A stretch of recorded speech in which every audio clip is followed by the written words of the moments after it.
They thought I didn't remember anything anymore. I could see it on their faces, in the way they leaned toward me to talk as if I were a 5-year-old girl and not the owner of the house we were sitting in. The same house they wanted to sell, like you'd dump an old piece of furniture out on the street. I was at the head of the dining table, where your father always sat, my mother used to say, and then where my husband sat, and now they'd put me there, not out of respect, don't fool yourself, but because from the end it's easier to keep an eye on the little old lady, see if she signs, if she falls asleep, if she starts rambling. The white tablecloth had a yellow soup stain, the crystal chandelier had 2 burned-out bulbs, the pendulum clock had been stuck at 4:20 for years, and yet there we all were, pretending everything was normal, as if we weren't getting ready to dismantle my life into cardboard boxes. Claire, my eldest daughter, was on my right, with her glasses, hanging on the tip of her nose, and that tone of voice she uses when she talks to bank clients, and to me, a mix of patience and threat that I've always found so efficient. Thomas, my youngest son, was in front of me, sneaking looks at his phone as if I couldn't see anymore, as if old age, besides wrinkling your face, also destroyed your eyesight, your intelligence, and your desire to send everything to hell when necessary. Mom, said Claire, clasping her hands on the table like she was in an interview, we need to talk about the house. Ah, the house. You can see it coming from the way someone breathes, even before they say the word. They don't say your house. They don't say our home. They say the house, as if it were some neutral object, without history, without ghosts. Again? I asked, though I knew it wasn't again.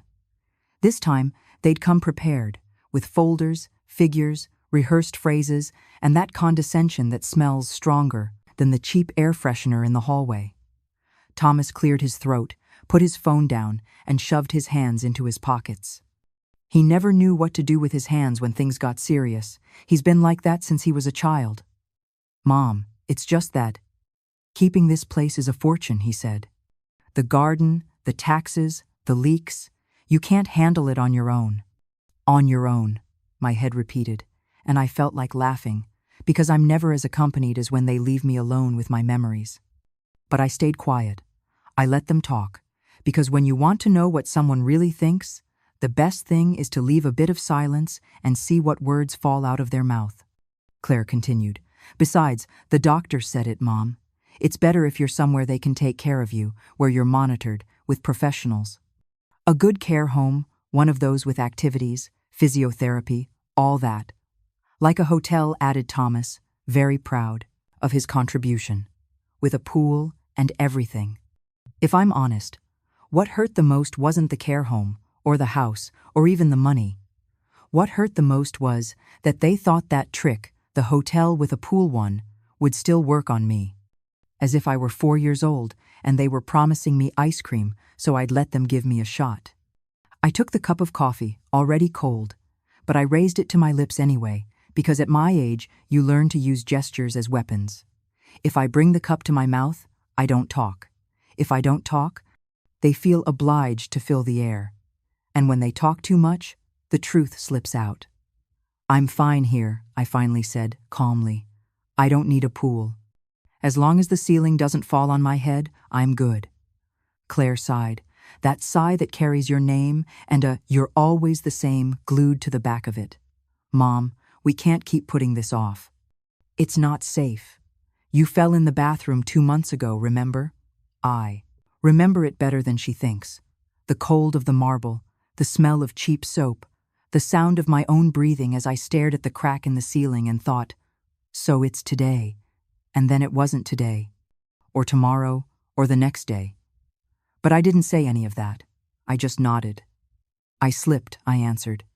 It wasn't that bad. It could have been worse, Thomas insisted. I got really scared when Claire called me. Thomas always talks about his fear, never about mine.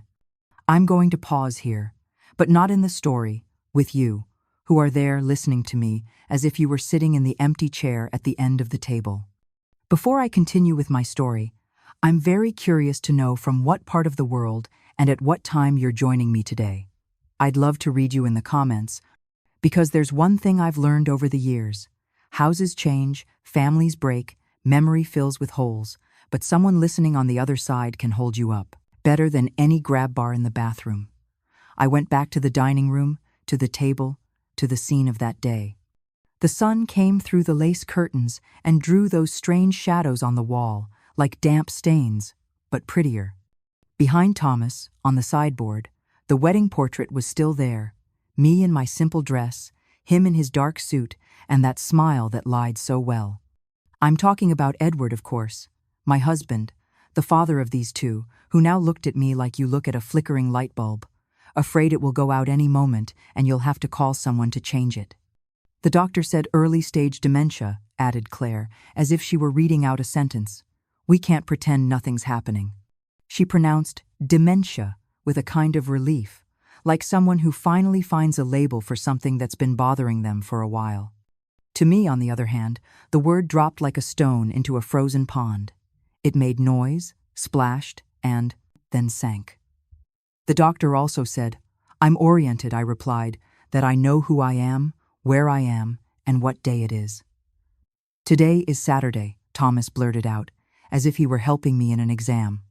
I know, I said. And I also know this is my house. Claire leaned forward, fingers interlaced, the way she does when she's about to say something she's already decided. Mom, we don't want to hurt you. We just want what's best for you. If we sell the house, with that money we can make sure you get into a good care home, pay for your care so you don't lack anything. What's best for you usually translates as what's most convenient for us. I didn't say it out loud, because wars are lost more by what you shout than by what you keep to yourself. And I still hadn't decided if I was at war, but something inside me was starting to stand up, to stretch like an old animal that recognizes the smell of danger. Outside, in the garden, you could hear the noise of some distant neighbor's lawn mower, and the dead tick-tock of the dining room clock seemed like it wanted to come back to life for a moment. I looked at Claire's hands. No ring, it had been years since her divorce, and she still touched her ring finger when she was nervous. Thomas was wearing the same wrinkled t-shirt as always, with a dried paint stain. He said he was an artist, but I knew that was an elegant way of saying he almost never made it to the end of the month. There's something else, added Claire, looking at Thomas before looking at me. Dad's lawyer is coming to the house to look over the inheritance papers, see how to do everything legally. The word inheritance floated in the air like a big fat fly. I felt it buzz near my ear, annoying. Your father's lawyer? I asked. Harry? That man's still alive? Very much alive, said Thomas with a silly smile. And very expensive. But trustworthy, Claire concluded. Dad always counted on him and, well, he knows all the details. That was exactly what worried me, that he knew all the details. Because when someone knows too much about a family, he's not a lawyer, he's an accomplice in a tie. I stared at the black screen of the turned-off TV, where our distorted silhouettes were reflected. From that angle, I was just a smaller smudge at the head of the table, and the two of them were big figures leaning over me. For a moment I saw the scene as if it were already recorded, as if I were watching it from the future. Two adults explaining to their mother that she's no longer capable, that they'll take care of everything, that it'll all be better this way, that she should trust them. And that was when I felt it, like a lash at the nape of my neck. A name, just one, rising up from some dark corner of my memory like a bubble that had been trapped at the bottom for years. I didn't get the face, or the voice, or the scene yet. Just the name. And with the name, a chill. Julian. I didn't say it out loud. Not yet. I just tasted it inside, like someone who keeps a sweet on their tongue without biting it. It had been years, decades, since I'd spoken that name, since I'd even allowed it into my thoughts. Not because I'd forgotten it, but because here, in this house, there were names you didn't say. And I had been very obedient. Too obedient. Claire kept talking, listing expenses, possible buyers, a young couple looking for something with charm, and I looked at the peeling walls, the crack above the door, the mark on the floor where your grandfather's piano used to be, and I thought that the charm came from us, from our infinite capacity to hurt each other in the same place over and over again. Mom, are you listening to me? Claire asked. Of course I am, I said. You're selling my house to put me in an expensive care home, all for my own good. Did I miss anything? Thomas let out a nervous laugh. Claire pressed her lips together. You don't have to say it like that, she muttered. I leaned toward the table, setting the coffee cup down right on the damp ring it had left before. That precision pleased me. It reminded me that I still had a steady hand. Then you tell me how to say it, I whispered. Because it seems like everyone here is very clear about what's going to be done with my life, except me. There was a short silence, one of those that makes other people uncomfortable and gives me time to think. And in that second, the name rose again inside my chest, pushing as if it wanted to come out. Julian, Julian, Julian. I tried to swallow it, as I've swallowed so many things, but there are names that are knives. If you swallow them, they cut you from the inside. Claire took a deep breath. There's also the legal issue, Mom, she said. When you're gone, it will be more complicated if the house is still in your name, because of the dated, taxes, the paperwork. It's better to sort it out now, while you— She looked for the word, while you can still sign. While you can still sign. Not, while you can still decide, mind you. Sign. As if my hand were more important than my head. That was when I decided that if they were so interested in my signature, they were going to have to earn it. And if they thought my memory was a colander, it was time to show them that some things don't leave, no matter how expensive the diagnosis they write on a piece of paper. I let my voice out, calm, like tossing a small stone into the middle of a pond, knowing the ripples would reach the shore. And what are you planning to do about Julian? I asked. The name stayed there in the air, hanging over the table like a new lamp no one remembered installing. I said it slowly, every syllable, without hesitation. Julian. The effect was immediate. Thomas looked up from the tablecloth, as if someone had thrown cold water on him. Claire froze, mouth slightly open, and for the first time in a long time, I saw her lose control for a second, lose her script, her posture. What did you say? She whispered. I looked straight into her eyes. I felt my heart pounding, not from fear, but from something very close to pleasure. I said, Julian, I repeated. You weren't planning to divide up the house without counting his share, were you? Thomas blinked several times. He looked like a kid again, caught in mischief. Mom, he stammered. Don't start with— Claire shot up from her chair so fast the water glass trembled and spilled a drop on the tablecloth. She put her hands on the table, leaning toward me, and that vein in her neck that pops out when she's furious stood out like a scar. Don't you ever say that name again, she spat. The silence that followed wasn't like the others. It wasn't a silence of negotiation or discomfort. It was a silence of fear, an old, familiar silence that had been sleeping under these tiles for years. I smiled, slowly, feeling something deep in the house wake up with me. Ah, I said, almost in a whisper, so you do remember. That night I slept little, or half-slept, which is how you sleep when the past starts pounding on the walls from inside. The silence of the house felt different, more alive, as if after pronouncing that name, something in the air had changed, some vibration, some invisible electric tension that made the doors creak for no reason. I woke up at 3:15, or that's what the hallway clock said, the same clock that's been stopped for years, and I lay on my back staring at the ceiling, trying to decide if what I felt was fear or relief. My body hurt, but it wasn't my body keeping me awake. It was the feeling that I'd opened a crack and didn't know what was going to come out of it. I sat up slowly, with that ridiculous care we old women take when no one's watching, as if the whole world were judging whether we trip or not. Outside, the wind moved the branches of the lemon tree, and the moonlight came through the window like a silver thread. Everything was the same, but nothing was. I thought of Claire, of her face when she heard the name. That fright wasn't disbelief. No, it was something else. It was the fright of someone who remembers too much. I got up without turning on the light and walked to the sideboard where I keep the things nobody wants. Photos, letters, old receipts, little pieces of life that for them are trash, and for me are a map. In the second drawer, there was an empty cookie tin with folded papers inside. I opened it and smelled the scent of old paper, that sour smell that to me is almost sweet. Among the papers, there was a letter torn in two, without an envelope. The handwriting was mine. The signature wasn't. At the bottom it said, Julian, with that big J he used to make when he was a boy, as if every word started with a sword.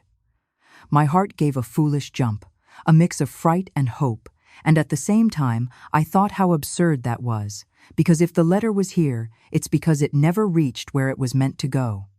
I read the first lines, trembling, my vision blurred, and it was hard to recognize my own voice from back then, so naive, so convinced that anything broken could be fixed if you loved enough. I talked about that summer, about the arguments with Dad, about the noise in the garage, about a promise that wasn't to be told. I didn't remember writing it, but the words sounded so familiar, they scared me. Then I heard footsteps in the hallway, soft, unhurried, and I pressed the letter against my chest. The door opened slowly, and Lucy appeared, the new nurse, with her little flashlight. Her hair was tied back in a loose braid, and her dark circles went all the way down to her soul. "Are you all right, Mrs. Ellen?" she whispered. I heard a noise. I didn't answer right away. The flashlight's beam was in my eyes and made me think of the interrogations in old movies, but her voice had a warmth you can't fake. I gestured for her to lower the light and waved her in. "I couldn't sleep," I said. "Sometimes memory gets restless at this hour." Lucy gave a faint smile, one of those sad smiles of someone who knows all bodies break sooner or later. "Do you want me to make you some tea?" "No. I want you to listen to me." She stayed still, pointing the flashlight at the floor. It wasn't curiosity I saw on her face, it was something closer to respect. So I held the letter out to her, without looking at it, just to see how she held it. She read for a few seconds in silence, her lips moving slightly. "Who is Julian?" she finally asked, looking up. That was when I said it. The one who didn't die. And it was as if with those 4 words the weight of all the years fell on me at once. I didn't cry, I didn't scream, I just stayed there, with my hands on the table, breathing deeply as the air thickened between us. Lucy didn't say anything else. She turned off the flashlight and sat in front of me, in the half-dark, as if she understood there are moments that can only be shared in the dark. "You know," I said after a while, "there are many things in this house that didn't die. Some breathe in the walls, others in the silences." She nodded slowly. "Maybe you need to talk about them." I looked at her.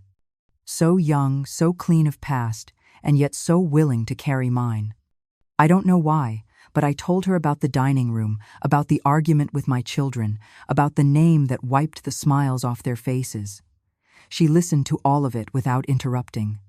When I finished, the hallway clock gave a sharp single knock, a sound that froze my blood because it had been silent for years. Lucy stood up to go check, but I stopped her. "Leave it," I said. "Not all clocks need fixing." We stayed like that for a while, in silence. She left me the flashlight and went back to the hallway.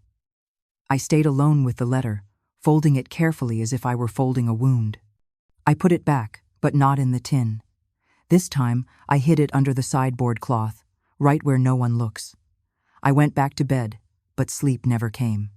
I kept thinking about that phrase, the one who didn't die. I'd said it without thinking, as if my mouth remembered something my brain still didn't understand. What if he really didn't die? What if that night wasn't like they told me? The next morning dawned damp, with that smell of wet earth rising from the garden and filling your throat. I went down to the kitchen. Lucy was already making coffee, and she looked at me with a mix of tenderness and concern. "Did you sleep at all?" "A bit," I lied. "I dreamt about my brother." I didn't say more. I held the hot cup between my hands and looked out the window at the tree at the back, that lemon tree we planted together when we were children. Every year it bore less fruit, but it was still there, stubborn, like me. In the glass I saw my own face reflected, and behind me, barely visible, the frame of an old photo on the wall. Dad, Mom, Julian, and me. The four of us at the front door of the house on my 15th birthday. Julian had the same mischievous smile as my grandson Nick. I wondered if anyone had ever noticed. Probably not. No one looks too closely in this family. The phone rang in the dining room. Claire. She always calls early, as if she's afraid the day will get ahead of her and I'll decide something without consulting her. Mom, how did you wake up? Her voice sounded too sweet. Fine, dear. I've been thinking about yesterday. I don't want you to misinterpret anything. We were nervous, that's all. Her tone was that of someone who apologizes without really owning up to anything. I let her talk. She listed again all the advantages of the care home, the services, the company, and then, casually, she mentioned that the lawyer Harry would be dropping by in the afternoon to go over the papers. Don't worry, I said. I'll be here. Perfect. Just try to rest, okay? Don't overthink. She hung up before I could answer. And I stayed there, staring at the phone, that little device that looks so harmless but always brings bad news. I went back to the hallway. The clock had started moving again. Its pendulum swung slowly, irregularly, but alive. I came closer and noticed something I hadn't seen in years. Behind the glass, at the bottom, there was a folded paper. I opened the little door carefully and pulled out the yellowed scrap. It was a newspaper clipping, dated 1973. "Young man missing after road accident," said the headline. And there, in tiny letters, his name, Julian Rivers. My hands shook. Not because of the news, I already knew that, but because someone had hidden that clipping there, tucked away where? Time stands still. Who? Dad? Mom? Edward? I felt a sting at the nape of my neck, like a memory about to split open. I saw myself again that summer, in a white linen dress, running through the garden while Julian argued with Dad near the garage. The voices were raised. I didn't understand the words, but the fury was clear. Then the sound of the engine, the screech of a door, a heavy thud, and then silence. I shook my head. Going back to that moment was like plunging my hands into ice water. I couldn't, not yet. I put the clipping in the pocket of my housecoat and went to sit on the porch. The breeze brought the smell of eucalyptus and the distant sound of a car driving along the road. Everything looked peaceful, but I already knew that kind of calm was fake, the calm that comes before a storm. Lucy came out with another cup of coffee and sat with me without saying a word. I thanked her in silence. Sometimes the best thing someone can do for you is just sit still by your side. "And what if I am going crazy, Lucy?" I finally asked. "Then you wouldn't be sane enough to ask yourself that," she replied. Her answer made me smile. I liked the way she didn't treat me as a patient, but as a person who still has a story to tell. Some time went by. The sun rose between the trees, and the light made the dust in the air sparkle. I looked toward the back of the garden, where the old shed used to be. That's where Julian kept his bike, Dad's tools, the secrets he never told us. And I promised myself that before they came to dismantle my life, I was going down there to see with my own eyes what was left. That afternoon the lawyer would arrive, Claire with her folders, Thomas with his silence, and everything would start moving again. But now, with the letter, the clipping, and the certainty that something else was hiding under these foundations, for the first time in many years, I felt something like a new strength. Some kind of impulse that didn't come from the past or from fear, but from the need to know. And at that moment, sitting on the porch, with the house breathing around me and the lemon tree's shadow stretching across the ground, I knew that what had started the afternoon before wasn't going to stop so easily.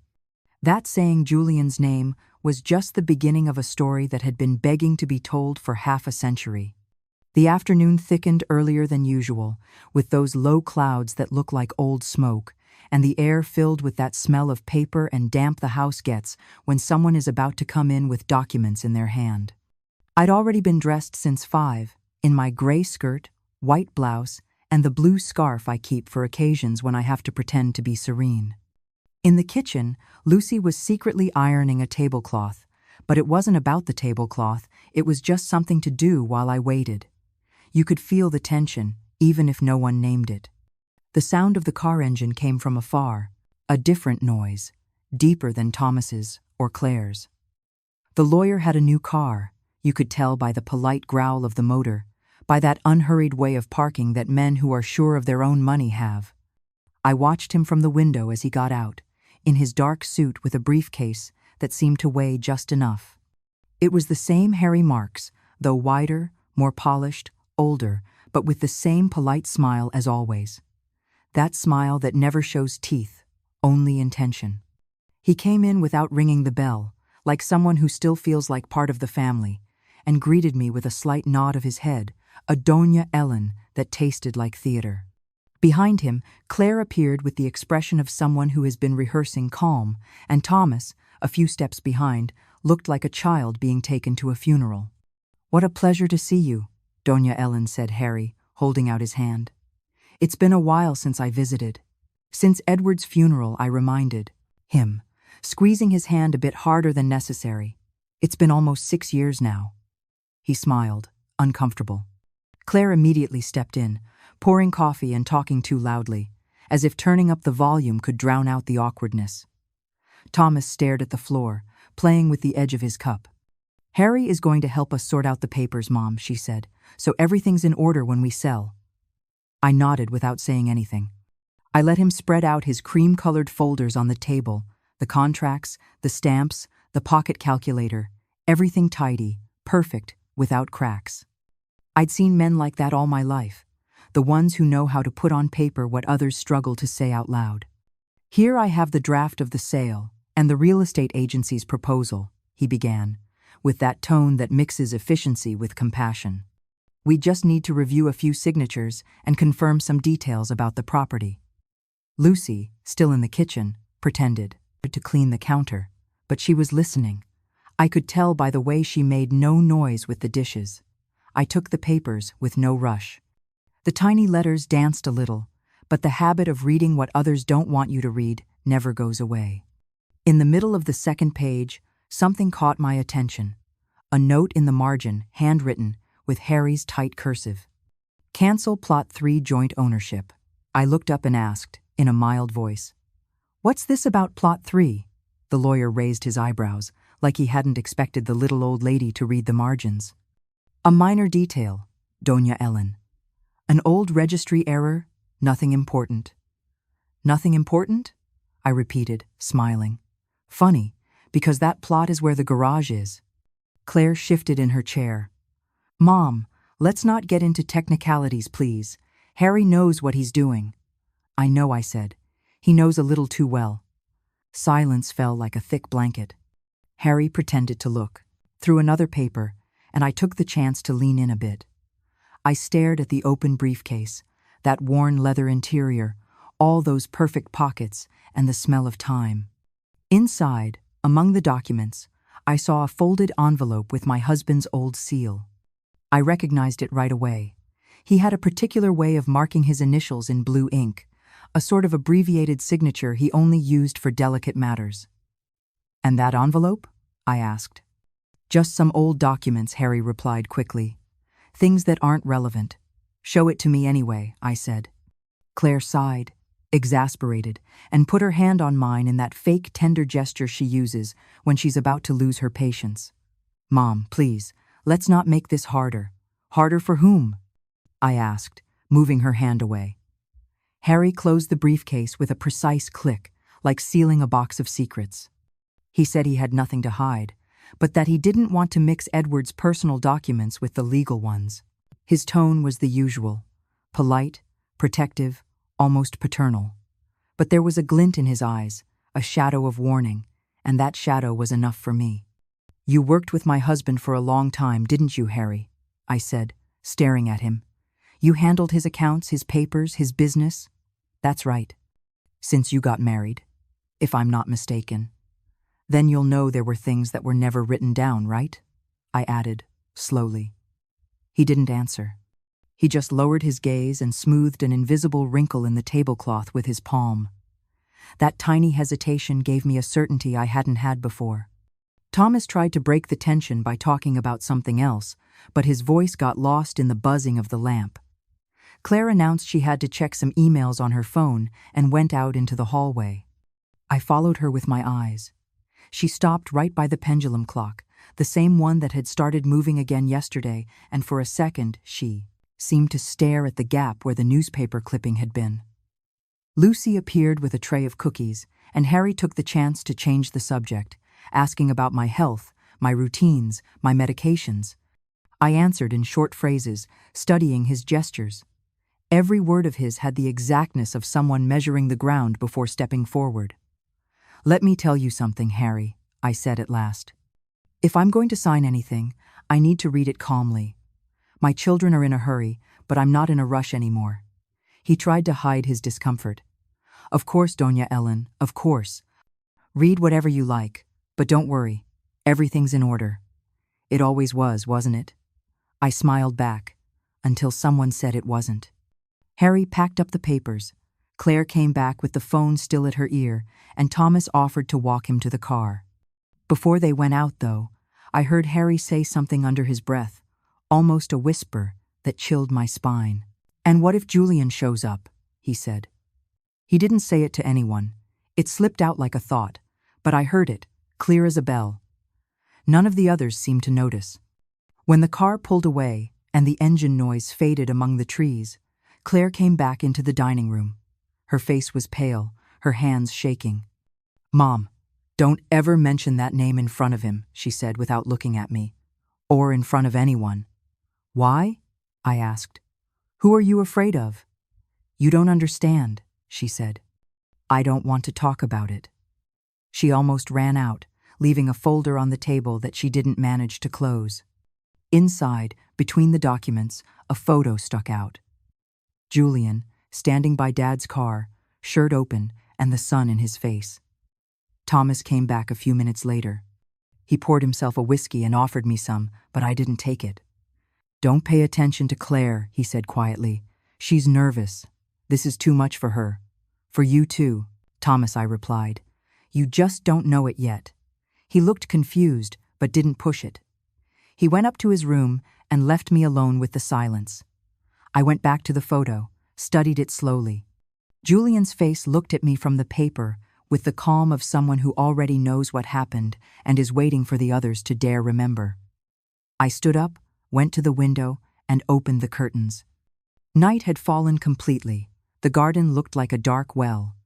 I stayed there, breathing the damp air, and felt something I hadn't felt in decades, the sense that the truth was alive, somewhere in this house, waiting. Lucy came in without a sound and touched my shoulder. "Are you all right?" "Yes," I said.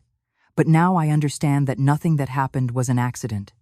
She looked at me with that mix of respect and fear young people get when they suspect what they're hearing can't possibly be true. I closed the window, turned off the lamp, and sat again at the empty table. The clock pendulum started swinging again, tracing an irregular rhythm, and in the back of my mind an idea took shape that made me tremble. If there were hidden papers, handwritten notes, and sealed envelopes, then what happened to Julian wasn't buried. It was hidden. And everything that's hidden, sooner or later, is found. The next morning, the sky had that whitish tint that announces a storm, but it wasn't raining. The air smelled of iron and wet leaves, and I couldn't stop thinking about Julian's photo. I had put it away in the sideboard drawer, but his gaze had stuck to my skin like a mark. I had breakfast alone because Lucy had gone out shopping, and Claire had taken Thomas to the notary to speed up the process, or so she said. Everything seemed to be moving with a kind of urgency that had nothing to do with me. I just wanted to stay still for a moment, think, understand why that name still made everyone tremble. The house had that kind of silence that isn't peace, but expectation. The floorboards creaked under my feet, the clock kept its uneven beat, and every time I walked past the closed garage, I thought I could hear a murmur, a held breath. It wasn't fear, not yet. It was something else, intuition, the feeling that there was something underneath all of it, literally or not. I remembered the note in the lawyer's margin, "Cancel Plot 3, and how nervous he'd gotten when I mentioned the garage. I hadn't slept that night, thinking about it. I vaguely recalled the last time I'd gone down there, years ago, when Edward was still alive. He'd forbidden me to go in, said it was dangerous, that he kept tools, flammable products. And back then, I obeyed without asking. But now, there was no one left to forbid anything, and if one thing was clear to me, it was that in this house, answers weren't going to come on their own. So I looked for the flashlight Lucy had left on the shelf, put my coat on, and went downstairs. The garage door squealed as it opened. The sound was so sharp it hurt my teeth. A smell of dust, old grease, and wet wood rushed out. I turned on the flashlight and walked slowly inside, letting the beam sweep across the shelves, jars of nails, boxes taped with brown tape. Everything was covered with such a thick layer of dust that each step lifted a little gray cloud. The floor was stained with dried oil, but there was an area at the back that looked cleaner, as if someone had moved things recently. I crouched down, ran my hand over the floor, and felt a metallic edge. It was a hatch, an old, rusty trapdoor with an iron ring barely visible in the floor. I stared at it, not daring to open it. My heart was beating so hard I could hear it. The flashlight began to flicker, once, twice, as if it were scared too. At that moment I remembered something. A flash. One night, me in the kitchen, the sound of a car pulling up, voices in the garage, a door slam, a heavy thud, and then Edward coming in, with his shirt stained and saying, "Don't come out, Ellen, it's late." The memory cut through me like lightning splitting the darkness. I staggered to my feet and leaned a hand against the wall. The cold concrete brought me back to the present. Outside, I heard the doorbell.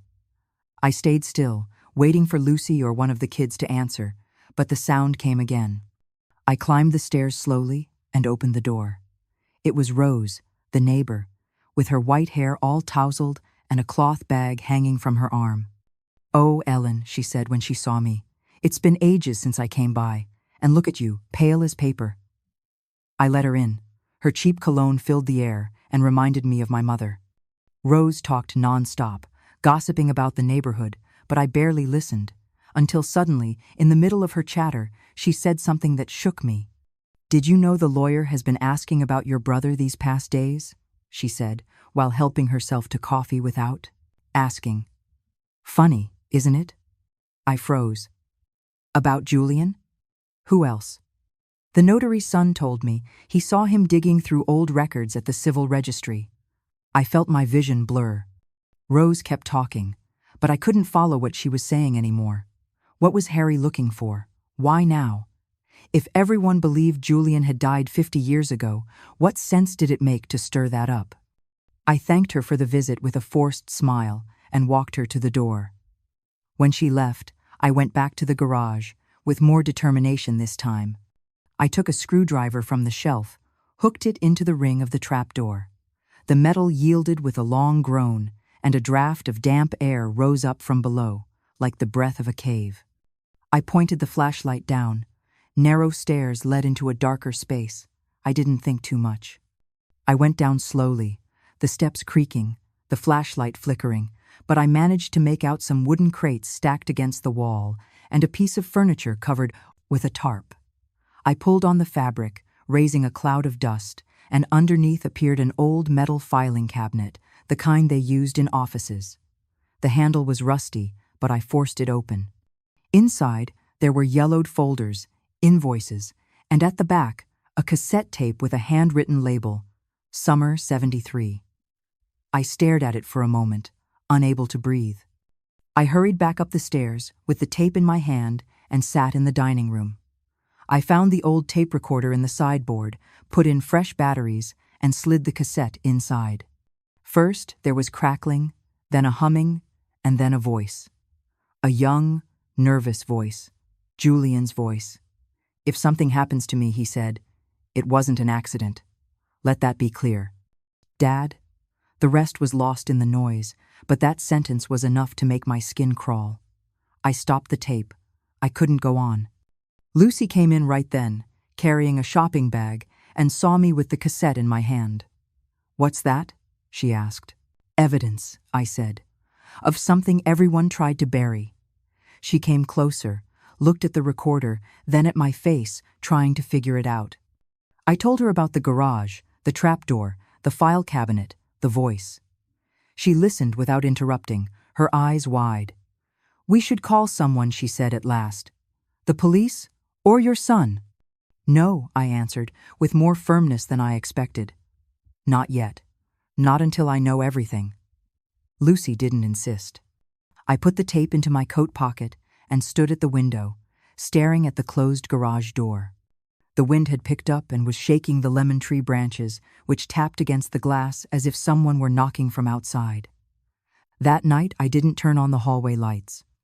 I walked to my bedroom with the flashlight in my hand, the same one that had gone down there with me, and left it on the bedside table.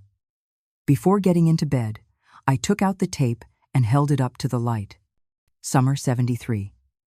The letters were shaky, faded, but still legible. Like memories, I thought, that even when they try to erase them, they stay marked, waiting for their chance to speak again. I lay down, listening to the wind, and felt the house breathing with me. There was something alive in those walls, something that had been asking to be let out for years, and now that I had opened that trapdoor, there was no way to close it again. That night, sleep dragged me under like a heavy current, and instead of darkness, I found images I hadn't seen in 50 years.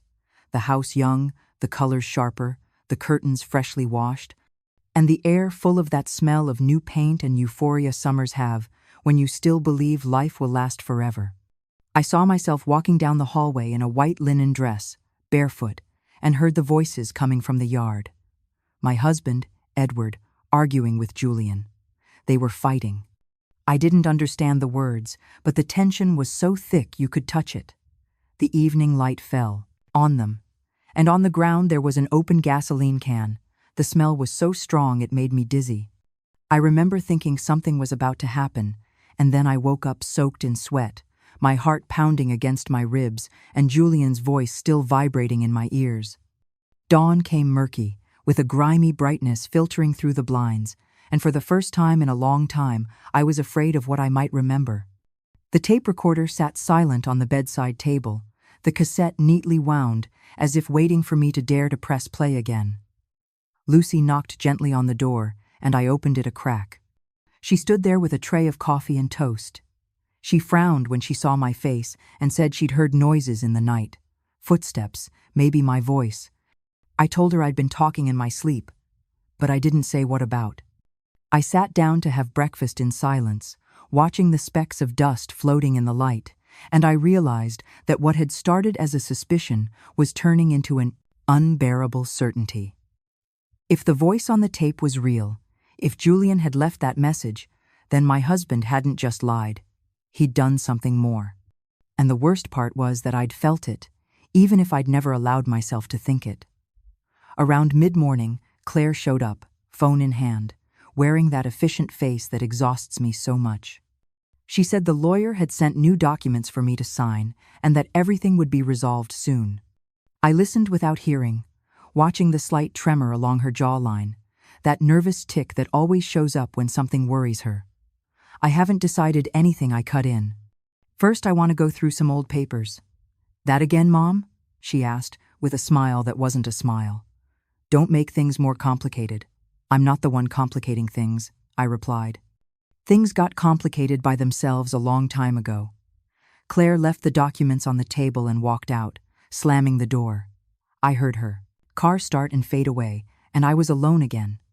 I used that quiet to go to my bedroom and open the drawer where I keep the boxes of photos.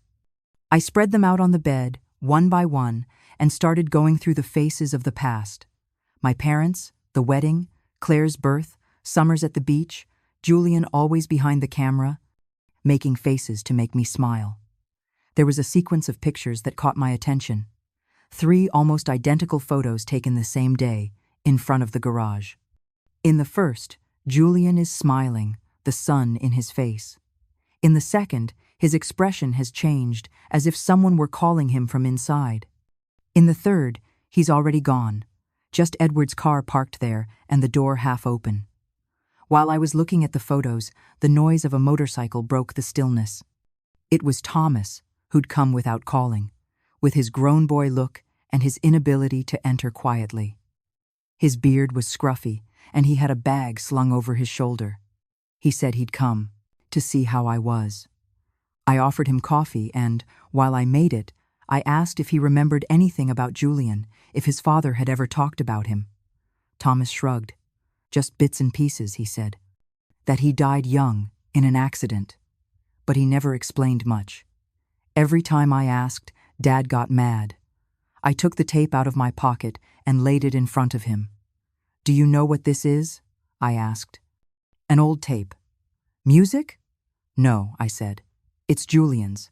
He recorded it the summer before he disappeared." His face changed. "Where did you get it?" "I found it where it shouldn't have been. In the garage." Thomas picked it up carefully, as if he were afraid of breaking it. I told him what I'd heard, the words you could barely make out but were enough to understand. As I spoke, I noticed his breathing grow heavier. "And Mom, do you think Dad?" He didn't finish the sentence. I think he knew I answered, and I think Harry did too. We fell silent, staring at the tape. For a moment I thought he was going to say something, but he just stood up and started pacing the room, nervous. "This is crazy, Mom. After so many years." "Crazy," I said, "is pretending nothing happened." Thomas didn't insist. He said he needed time to think and went into the garden. I watched him from the window, walking under the lemon tree with his head down. In the afternoon, Rose, the neighbor, came back with a bottle of cheap wine and a pack of cookies. She said she'd come to chat for a while, but she was really there out of curiosity. She's always had a nose for other people's secrets. We sat in the kitchen, and after a couple of glasses, she started talking too much. That night, she said, "The night of your brother's accident, I was here. I never told you because no one asked me, but I remember it. Your husband called me the next day to clean the garage. There were stains on the floor, and he said a paint can had spilled. But it didn't smell like paint, Ellen. It smelled like gasoline, and something else, stronger." I stared at her, unable to move. "Why didn't you ever say anything?" I asked. "To whom? Your father? Your husband? I was the maid. What was I going to say? Besides, that same week you all left, and when you came back it was already over." My head was spinning. It felt like the walls were closing in. The image of Edward with his stained shirt came back, sharp. The way he avoided my eyes, the way he held me that night for the first time in weeks, too tightly, like he wanted to wipe something away with his body. Rose kept talking, every word of hers a stone falling into a well, that she'd seen a bundle wrapped in a tarp, that she'd heard an argument, that the car had left the garage in the middle of the night. I listened, but I couldn't tell past from present anymore. When she left, I was alone again. The empty bottle on the table, the cassette in my hand, the clock ticking. I went to the sideboard and pulled out Edward's old album, the one I never wanted to open again. Between its pages, I found a letter in his handwriting. "Don't look for what's already been settled," it said. "Some secrets protect more than they destroy." The phrase made me sick. He'd written it with the confidence of someone who believes time absolves him of everything. I put the letter in my pocket, grabbed the flashlight, and went down to the garage again. I wanted to see the floor, the stains, the exact spot where Rose said she'd cleaned. The flashlight beam moved over the cement. I knelt, ran my hand over the cracks, and there they were. Dark, old, embedded stains. They weren't paint. I stayed there, frozen, my palm on the floor, and felt a kind of current rising up my arm, a mix of fear and rage. I looked around and noticed something I'd missed before. A shovel leaning in the corner, covered in dust, but with its blade rusted as if it had been used. And then, I'd forgotten. I picked it up and held it for a moment. Heavy, awkward, but symbolic. I understood that everything hidden in this house wasn't in the papers or the fractured memories, but down there, between layers of earth, under the slabs Edward had laid shortly after that summer. I went back up slowly, closed the garage door, and leaned my back against it. Outside, the wind had shifted, blowing from the south, bringing the smell of rain. The storm was close, and I knew that when it broke, Nothing and no one would be able to keep pretending they didn't hear the thunder. The next morning, the smell of wet earth mixed with the aroma of fresh coffee, and the house had that thick air it gets after a stormy night. When the roofs leak, the furniture seems to breathe, and the silence fills up with things no one dares say. I woke before dawn had fully broken, clothes stuck to my skin, and the feeling I'd spent the night fighting someone in my dreams. I dreamed of Julian again, but not the 17-year-old boy who laughed at everything, rather a blurred face looking at me without reproach, just waiting for me to remember what he already knew. Lucy came in with her soft step, taking care not to make noise, and left breakfast on the bedside table. Her eyes were swollen from lack of sleep. I suppose she'd heard the windows creaking all night in the wind. She asked if I wanted her to call the doctor to check on me, and I told her no, that the only thing I needed was for no one to tell me I was crazy, because sometimes the truth looks too much like madness, and you can only tell them apart when it's already too late. I spent most of the morning in the kitchen, watching the rain slide down the glass. On the table the shovel was still there, covered with a cloth, as if hiding it were enough to silence what it stood for. I thought of Rose, of what she'd told me the night before, of the stains, of the sound of the car driving off in the dark, of the long silence that settled in this house after that. All of it was one thing, a wound that never closed because no one dared to clean it. Claire arrived before noon, soaked, with a broken umbrella and a rushed voice. She said the lawyer was on his way, that she'd managed to move up the appointment to sign the draft of the sale. She talked to me like she didn't know me, in a neutral tone, like this was all just procedure, as if the word mom no longer suited me. I nodded, pretending indifference, but inside I could feel my body tensing, anticipating something that still had no name. While I was making coffee for the three of us, I heard the car pull into the yard. Harry got out with his black umbrella, immaculate as always, and walked in without waiting to be invited. Under his arm he carried a new, thick folder and a smile so rehearsed it was almost embarrassing. Thomas showed up a few minutes later, called by Claire, and his mere presence changed the air. He didn't bring his sister's arrogance, but a clumsy sadness, like someone who's finally realized there's no way back. The four of us sat in the dining room. The clock said 11:30, though the pendulum had stopped again, whether from exhaustion or out of solidarity with my nerves, who knows. Harry spoke first, with the politeness of those who know the power is on their side. He explained that the papers were ready, that the only thing missing was my signature, and that everything would be done for my own good and that of my children, repeating that phrase that had been haunting me for weeks. I didn't interrupt him. I let him spread out the documents, let him read clauses that sounded like songs on repeat, and when he finally passed me the pen, I took it, turned it between my fingers, and rested it on the paper without signing. I looked at Claire, staring at me impatiently, then at Thomas, who kept his eyes on the floor. Then I looked at the lawyer and asked, in a steady voice, "What happens if another heir appears?" Harry slowly raised his head, as if he'd heard wrong. "Excuse me? I mean, if someone who has a right to a share shows up." "Mrs. Ellen," he said, and this time he used that paternalistic tone that makes my stomach turn. "According to the records, there are no heirs other than your children.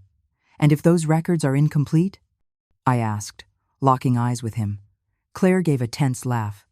"Mom, please, let's not start." "I'm not starting," I said. "I'm finishing." I took the cassette out of my coat pocket and set it on the table next to the contract. Silence fell at once. The lawyer frowned. Claire turned pale. Thomas opened his mouth, lost for words. "Before I sign anything," I went on, "I want you to listen to this." I slid the tape into the recorder, pressed the button, and the metallic whir of the mechanism filled the room. First came the old hiss of forgotten tapes, then Julian's voice, broken, distant, but unmistakable. "If something happens to me, it wasn't an accident." No one breathed. Claire jumped to her feet, stumbling over her chair. "What is this? Where did you get that?" "From the garage," I answered. "From the place your father told me never to enter." The lawyer tried to smile, but the skin around his mouth went tight. "It must be some mix-up, a recording without context, something old that doesn't mean anything. It means everything I said, my voice louder than I expected.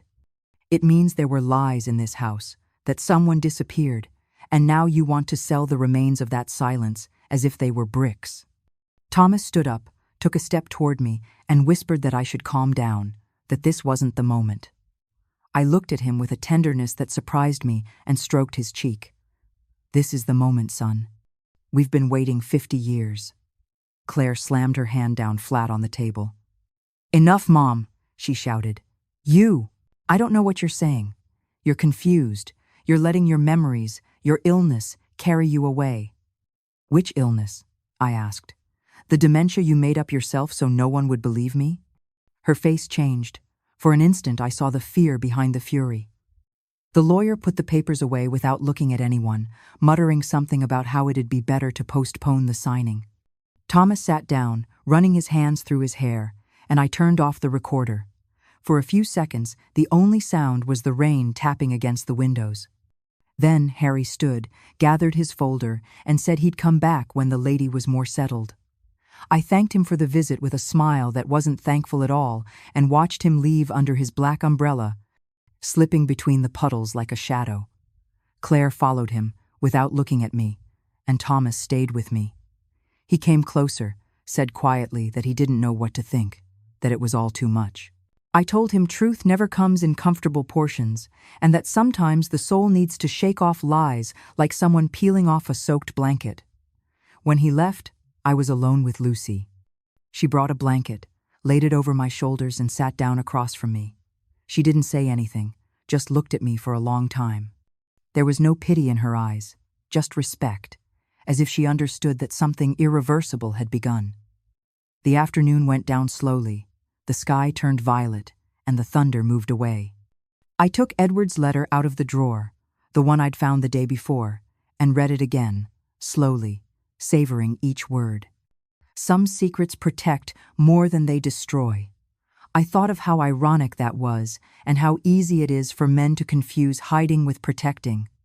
I walked to the window, opened it wide, and let the damp garden air in. The lemon tree was dripping, birds were starting to sing in the branches, and for the first time in years I felt the house breathing, differently, lighter, as if it too were waiting for someone to tell the truth out loud. I knew the calm wouldn't last, that Claire would come back with more arguments, that the lawyer would find ways to silence what had happened, that Thomas would doubt everything, and that Rose, if with her loose tongue, wouldn't take long to tell the neighborhood that the old woman in the big house had found something in the garage. But I also knew there was no going back. I stared at the cassette on the table, such a small piece of plastic and yet so powerful, and I understood that it wasn't about remembering anymore, but about putting things in their place. That memory wasn't a refuge, but a weapon, and that, even if everyone wanted to go on living atop that silence, I wasn't going to let Julian's story end up buried under the signatures of a contract. That night, while the clock ticked with its uneven rhythm, I knew the next step was going to hurt. But at this point in the road, pain didn't scare me anymore. What really scared me was going back to silence. The next day dawned bright, with that deceitful kind of light that makes everything look in order when in reality, everything's about to fall apart. The air smelled of old, damp, and wet paper, as if last night's storm had seeped not only into the walls, but into the memories.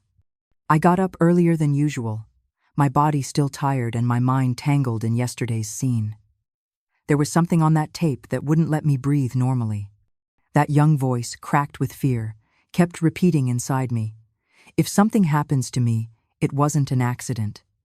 And the more I thought about it, the more I felt Julian wasn't just speaking from the past, but from the exact place where they'd made him disappear. Lucy had gone early to the market, and the house was silent, except for the footsteps of Nick, my grandson, poking around in the boxes up in the attic. He'd come to stay with me a few days because Claire said I needed company, though in reality she'd sent him to keep an eye on me, as if I were some dangerous creature who might escape with her secrets under her arm. The boy was good, restless, one of those teenagers who look distracted but understand more than adults would like. "Grandma, can I go down to the basement?"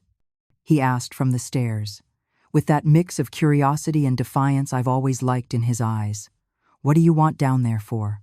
I asked. "I saw some old boxes, and I think there are tapes, like the ones we used at school to record music." My heart skipped, but I pretended to be calm. "Be careful with the steps," I said, and let him go. I heard him moving among the junk, opening boxes, coughing from the dust, and then silence. He took several minutes to come back, and when he did, his hands were gray and his expression strange, like he'd found something he wasn't sure he should show me. "Look what was down there," he said, holding out a tape just like the other one, with a half-erased label where you could barely read J. I took it, feeling a shiver run through me. How many more could there be? How many truths stored in those bits of plastic no one had wanted to listen to? I placed it next to the first one on the dining room table and looked at them like two puzzle pieces finally fitting together. "Don't tell your mother," I asked. "This is just between you and me." Nick nodded, with that silent complicity only grandchildren and grandmothers have when they sense something important is at stake. "Who's Julian?" he asked, lowering his voice. "Your uncle," I said, "the brother they never told you about." He didn't seem as surprised as I expected. Maybe he'd heard the name before, or maybe he understood that every family has a dead person who never rests. I asked him to help me find the tape recorder. We plugged it in, and I pressed play. At first the sound was just a murmur, but then we clearly heard a man's rushed breathing, and then my husband's voice, cold, authoritarian, saying something that paralyzed me. "This stays between us.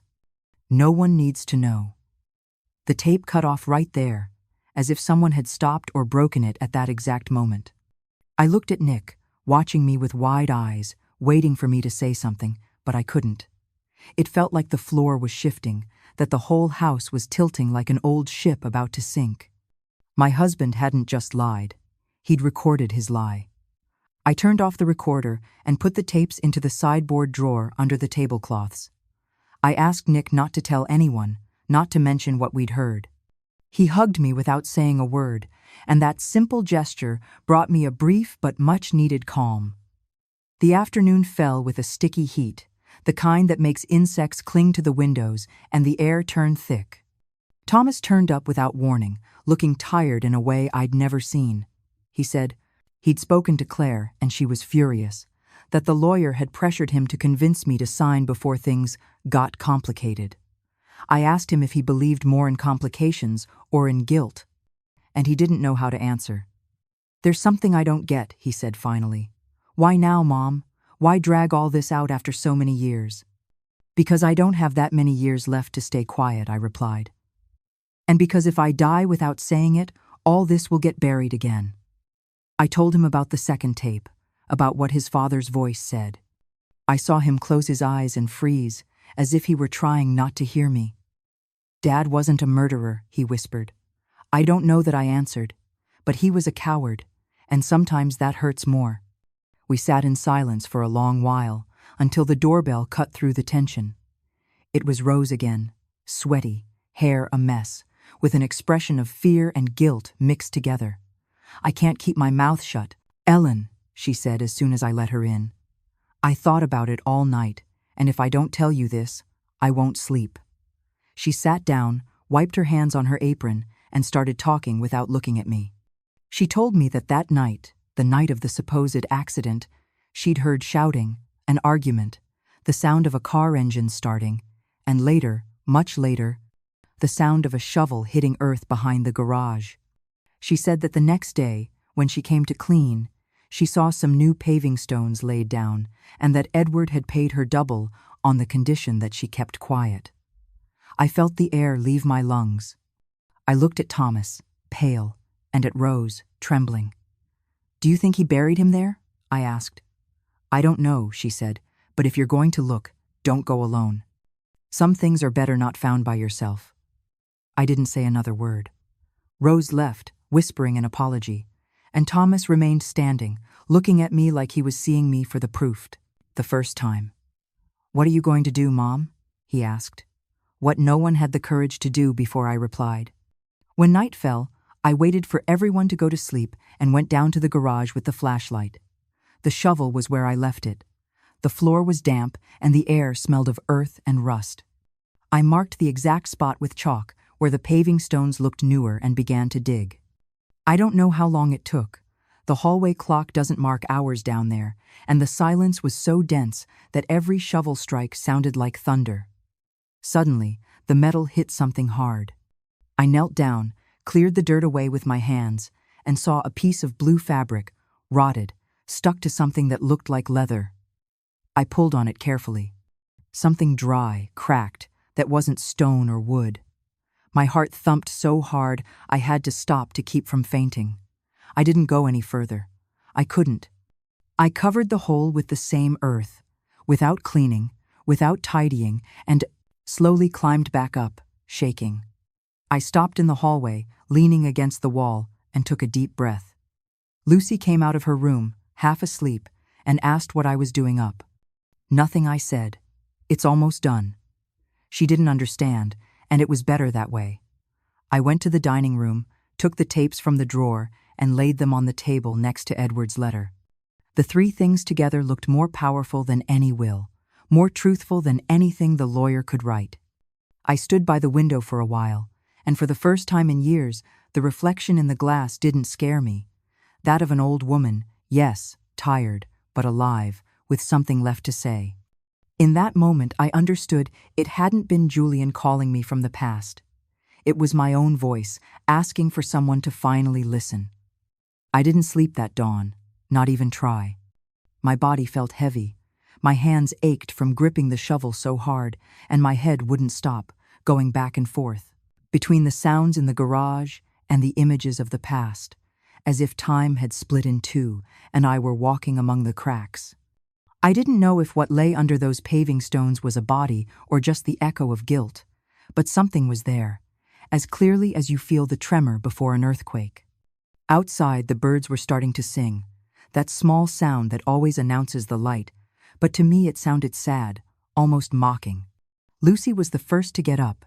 She came into the kitchen with puffy eyes and her hair thrown into a rushed bun. She found me sitting by the window with a cold cup of coffee between my hands and didn't say anything. She just put water on to boil and sat in front of me. Sometimes, shared silence is the only kind of tenderness left. By mid-morning, Rose, the neighbor, turned up with a bottle of wine and 2 plastic cups in a bag. She was agitated, talking faster than usual, with that nervous energy she gets when fear beats prudence. She said she'd spent the night thinking about what she'd told me and needed to get something else off her chest. She asked me to shut the door, said no one could hear us, and then she sat down, braced her elbows on the table, and started talking without taking a breath. That night, I didn't just hear the car. Ellen, she said, glancing at the window like she was afraid someone might be outside. I also saw the garage light on, long after you'd left. I got up to look out the window, and your husband was there, standing with something wrapped in a blue tarp. He put it in the car and left. He was gone for hours, and when he came back he was alone, his shirt torn and a stain on his face. A dry, cold clenched my stomach.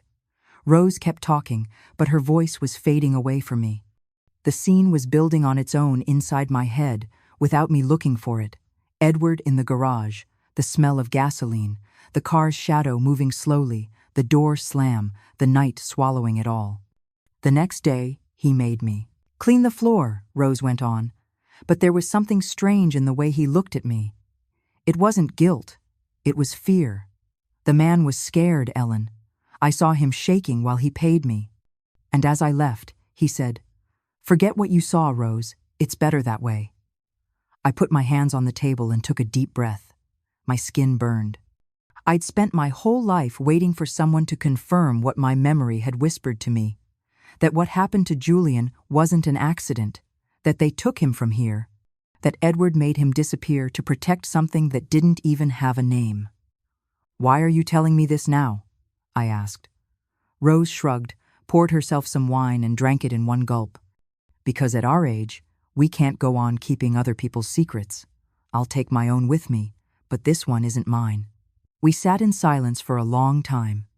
The house was still, too still, as if it were listening. Through the window, I saw Nick crossing the yard with the dog. and thought about the weight he was going to inherit without ever asking for it. Rose stood up, walked around the kitchen a couple of times, and looked at me with a sadness that cut right through me. "Don't let them shut you up, Ellen. They've kept you quiet long enough." She left without saying goodbye, and the silence she left behind was louder than her words. That afternoon, the sky clouded over again, and the wind dragged dead leaves along the hallway. I sat in the dining room, facing the tapes and Edward's letter. The three of them together were like an improvised altar to truth. Thomas arrived at dusk, his face drawn. Claire had called him furious, saying she was going to start the paperwork without me, that she wouldn't let a confused old woman ruin the sale. Thomas was torn. I could see it in the way he talked, in how he ran his hand through his hair every 2 minutes. He said he wanted to help but didn't know how, that maybe the best thing would be to talk to someone, the police or a different lawyer. I told him no, that first I needed to be sure what was under those paving stones. "Are you going to dig again?" he asked. "No," I said, "not alone." I told him what Rose had said, every word of it. He went pale, leaned against the wall, as if he couldn't catch his breath. "And if it's true," he whispered, "if Dad, then someone will have to pay, even if it's only with the truth." Lucy appeared in the doorway, listening by accident, and it was she who broke the silence. "I can help," she said. "I'm not afraid to go down there." No one answered at first. Then Thomas nodded, a small, resigned movement, and the three of us went out into the yard. The air smelled of wet earth and impending rain. We stepped into the garage, opened the trapdoor, and went down the stairs. The flashlight beam sliced through the darkness like a knife.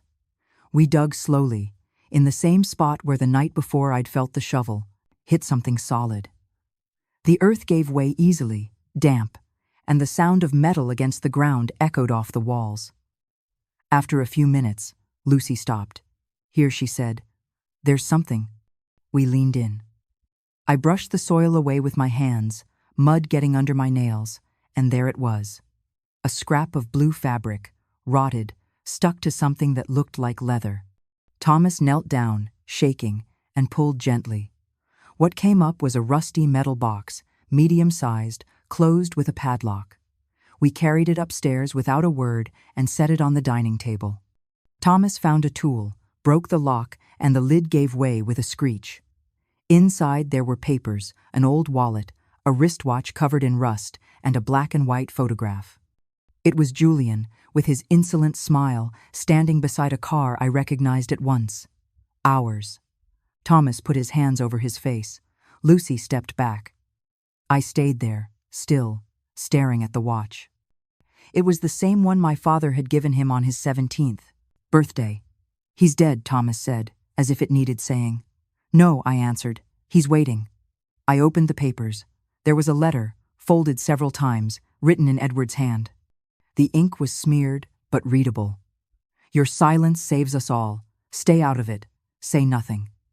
And at the end, just a signature. We didn't speak that night.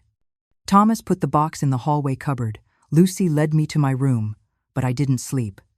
I lay there staring at the ceiling, hearing the hallway clock stop again. And I knew, with an icy certainty, that the next step wasn't to seek justice. It was to make sure everyone heard, whether it hurt or not.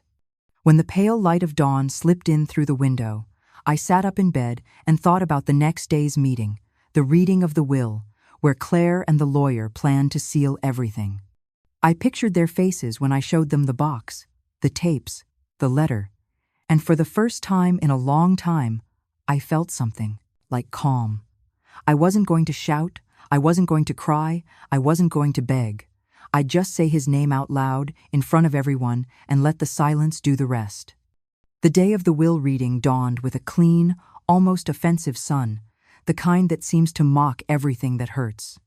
The house smelled of old wood and stirred-up dust. Lucy had spent the morning cleaning the dining room, setting out glasses, the tablecloth, trying to tidy what had no remedy.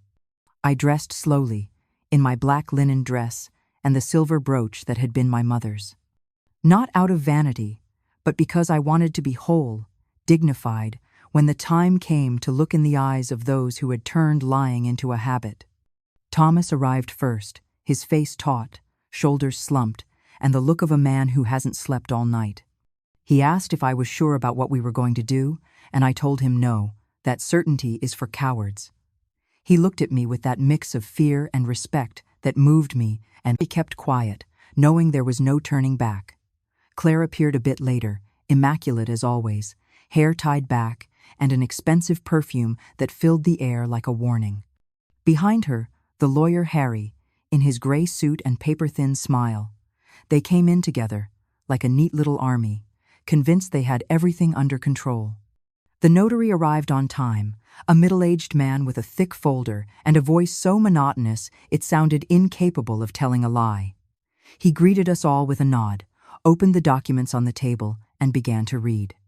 The words blended with the ticking of the clocks and the creaking of chairs. The whole scene had a theatrical air, as if we were all acting out a part we'd rehearsed for far too long. I watched them, my hands resting still in my lap, heart beating calmly, waiting for the right moment. Claire nodded now and then, pretending to pay attention. Thomas stared at the floor. Harry took notes in a notebook, and the notary droned on, unflappable, until he said my name. And as stated in the document, Mrs. Ellen Rivers bequeaths all her real estate and personal property to her legitimate children, Claire and Thomas Rivers, in equal shares. That's where I cut him off. "Excuse me," I said, firmly, "but there's an amendment." He looked up, confused. Claire gave me a tired little smile, like she already knew the trick and it didn't worry her. "Mom, please." "This isn't a favor, Claire," I broke in. "It's a correction." I stood up slowly, feeling all eyes on me, and without another word I brought out the metal box Thomas had kept in the cupboard. I set it on the table. The sound of metal on wood made the notary stop. The lid was still dented and caked with dirt. The silence went heavy. "This," I said, resting my hand on the box, "also belongs to this house." Claire frowned. "What is that?" "The part you forgot," I replied. "The part that's under the ground and on our consciences." Harry cleared his throat, uneasy. "Mrs. Ellen, I don't think this is the right moment. On the contrary," I said. "It's the only moment." I opened the box. Inside were the papers, the rusty watch, the letter, and Julian's photograph. The air seemed to thicken. Claire stared at the photo for a few seconds, then looked away as if the light hurt. "This doesn't prove anything," the lawyer said. "They're just memories, old objects." "Then listen to this," I replied, taking out the recorder from my bag. I switched it on. Julian's voice filled the room, trembling, cut by static, but crystal clear in its message. "If something happens to me, it wasn't an accident." Then the second tape. Edward's voice, my husband, my silent executioner, saying, "This stays between us. No one needs to know." The notary dropped his gaze. Thomas covered his mouth with his hand. Claire took a step back, and Harry tried to get up, but I stopped him with just a look. "You knew, didn't you?" I said. "You knew what happened, and that's why you kept quiet. Because money is good at washing the dirtiest consciences, isn't it?" He didn't answer. Sweat ran down his temple. Claire came closer to me and whispered through clenched teeth, "Why are you doing this, Mom? Why now?" "Because no one can shut me up anymore," I told her. "Because the truth is also an inheritance, and someone has to receive it." I turned to the notary, who looked like he wanted to disappear inside his suit. "Add one more name to the list," I said. "Julian Rivers." He blinked, bewildered. "Excuse me?" "My brother, the real owner of this house, the one who never had the chance to claim what was his." "Don't worry, he doesn't have to sign. It was already signed in blood 50 years ago." Thomas began to cry, without a sound, the way men cry when they realize there's nothing they can fix. Claire sat down, pale, covering her face with her hands. No one spoke. The only voice left was the clocks, ticking with that irregular beat that sounded like a heart about to stop. I switched off the recorder, closed the box, and pushed it to the center of the table. "This house is not for sale," I said slowly. "Not until someone listens to what we buried under it. If you want money, get it from some other memory, not mine." The notary put his papers away, mumbling something about needing further legal advice. Harry stood, muttered an excuse, and walked out without looking back. Claire tried to follow him, but stopped in the doorway, turned toward me, and for a moment I saw her as a child again, frightened, eyes shining. "What if all this destroys the family?" she asked. "Then let it be destroyed," I answered. "Anything built on a lie doesn't deserve to survive." She left, and the house fell quiet. Thomas came over, hugged me so hard it made me tremble, and whispered in my ear that he admired me, that he'd never had my courage. I stroked his hair without saying anything, because I knew courage has less to do with bravery than with exhaustion. You dare when you can't bear the weight of silence anymore. Lucy appeared in the doorway with a calm expression. She'd heard everything. There was no need for her to say a word.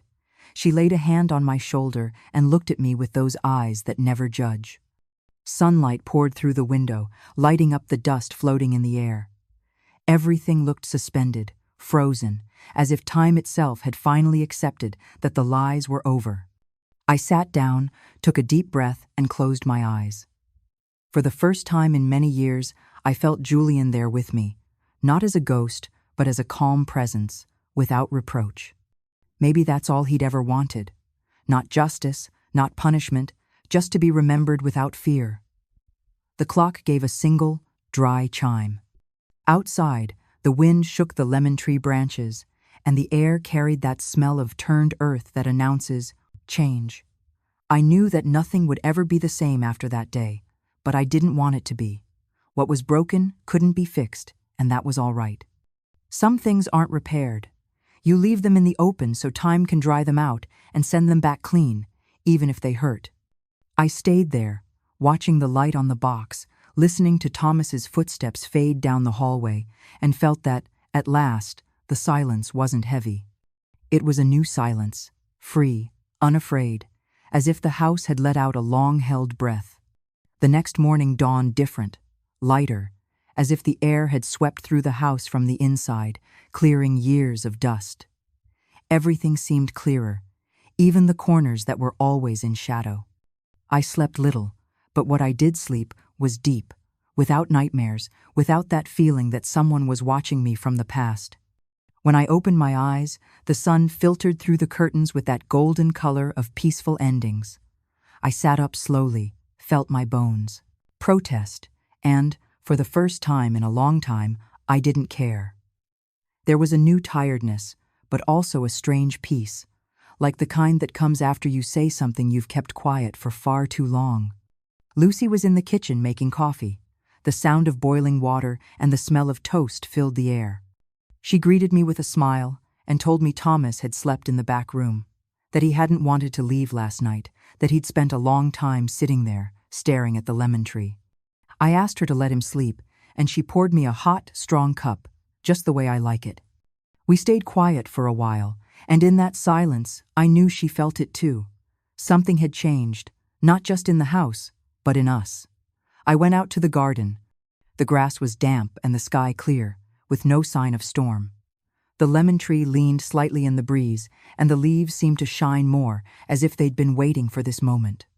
I sat down on the old iron chair, the one that still has the worn blue paint from when Julian and I painted it, and stared at the strip of earth by the garage, that patch of ground that still kept secrets but no longer weighed on me. Whatever was left down there didn't need to be dug up. What mattered had already come to light. Thomas came out after a while, eyes swollen but calm. He came over without speaking and sat next to me. We spent a while looking at the horizon, that still field where days seemed to repeat without guilt. "I don't know what's going to happen now, Mom," he said at last, in a low voice, as if he were afraid of waking something. "Claire won't answer my calls. Harry, well, you know what he's like. Whatever has to happen will happen," I replied. "The only thing that matters is that there are no more lies." He nodded, with that sad calm of someone beginning to accept that truth doesn't fix what's broken, it just keeps it from rotting further.